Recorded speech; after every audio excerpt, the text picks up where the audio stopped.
السلام علیکم ورحمت الله وبرکاتہ. ملګرو زه سمیع الله صافی یم او تاسو ګورئ ټیک پښتو یوټیوب چینل. ملګرو په نننۍ ویډیو کې غواړم تاسو ته وښیم چې څنګه په واتس اپ کې د یو پوښتنې لپاره پول جوړولی شو او یا سیکشن. نو ډېره اسانه او ساده طریقه ده. راځئ تاسو ته دغه طریقه ښیم. مخکې له طریقې که تاسو تر اوسه زموږ چینل نه وي سبسکرایب کړی نو مهرباني وکړئ زموږ چینل سبسکرایب کړئ د داسې ښایسته ویډیوګانو لپاره.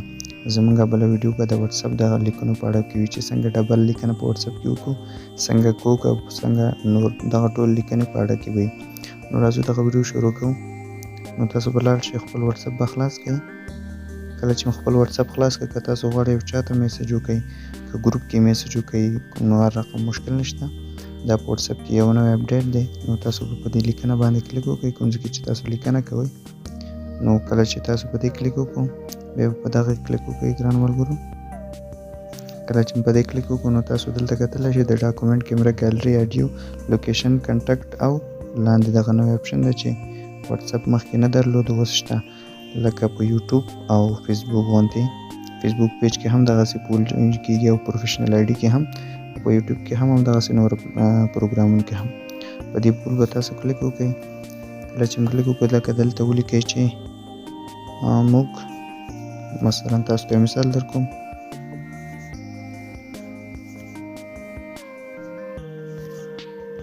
دلته ما ولیکل چې موږ کوم ډول معلومات نشر کوو.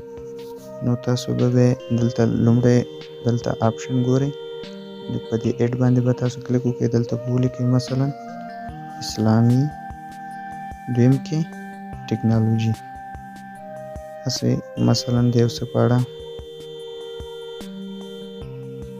ټیکنالوژي تاسو کولی شئ چې نور هم جي کړئ لکه نور بخشونه هم ورکړئ د دې څخه چې کوم په دې هم کلیک وکړو نور بخش هم راځي. نو په دې کلیک وکړئ دلته یو څه ولیکئ لاندې به بل بخش هم درشي خو زه وایم نه دغه دوه بخشه صحیح دي. کله چې تاسو دا لیکنه مکمله کړه د یو څه په اړه معلومات غوښته او پول غوښته یعنې رایه غوښته نو دلته دې ته ووټ ویل کېږي ووټ جمع کېږي رایه. نو بیا په تاسو په دې کلیک وکړئ دا به ډایرکټ تاسو ته لاړ شي. تاسو کتلی شئ چې دلته تر اوسه 0 ووټ دي. هر څومره کسان چې ووټ ورکړي بیا تاسو ته ښکاري دلته که اسلامي کې ووټ ورکړي نو اسلامي تاسو ته ښیي چې څومره ووټه دي او که چېرته ټیکنالوژي کې نو ټیکنالوژي تاسو ته ښیي. کولی شئ دغسې پول جوړ کړئ او په هر څه کې مثلا په ګروپ کې یا چاته یې لیږئ د څه په اړه معلومات غواړئ ترې نو که ډېر بخشونه وي نو کولی شئ چې په دې طریقې سره تاسو معلومات وغواړئ یا په کوم ګروپ کې د څه په اړه رایه وغواړئ نو په دې طریقې څخه تاسو رایه ترلاسه کولی شئ. نو ډېره ښایسته طریقه وه. د داسې ښکلو ویډیوګانو لپاره زموږ چینل سبسکرایب کړئ. دغه ویډیو ځان سره لایک کړئ او له نورو ملګرو سره یې شیر کړئ. تر بلې ویډیو چې سمیع الله صافی ستاسو په چوپړ کې حاضر کېږم ماته اجازت راکړئ. د الله په امان.